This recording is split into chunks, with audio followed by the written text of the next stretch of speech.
मुंबई पाठोपाठ ठाण्यातही शिवसेना उद्धव बाळासाहेब ठाकरे पक्ष आणि मनसेनं जोरदार बॅनरबाजी केल्याचं पाहायला मिळतंय।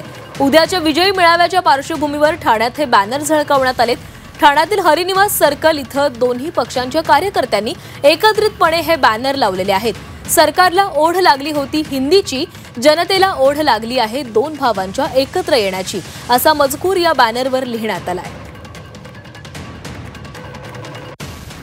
ठाकरे बंधूंचा जो आहे तो उद्या मुंबईमध्ये विजय मेळावा असणार आहे आणि या मेळाव्यापूर्वीच आपण पाहिलं तर ठाणे शहरामध्ये जे आहे बॅनरबाजीला मोठ्या प्रमाणात सुरुवात झालेली आहे। ठाण्यातील हरिनिवास या सर्कलमध्ये एक बॅनर जो आहे तो शिवसैनिक व मनसैनिकांकडून एकत्ररित्या लावण्यात आलेला आहे। या बॅनरच्या वरच्या बाजूला आपण पाहिलं तर नेतृत्व मराठीचे आणि बाळासाहेब ठाकरे यांचा एक फोटो असेल आणि त्याच दोन्ही बाजूला आपण पाहिलं तर राज ठाकरे आणि उद्धव ठाकरे यांचा फोटो जो आहे तो या बॅनरवरती लावलेला आहे। आणि या बॅनरच्या खालच्या बाजूला पाहिलं तर एक कविता देखील मनसैनिक व शिवसैनिकांकडून या ठिकाणी लिहिण्यात आलेली आहे।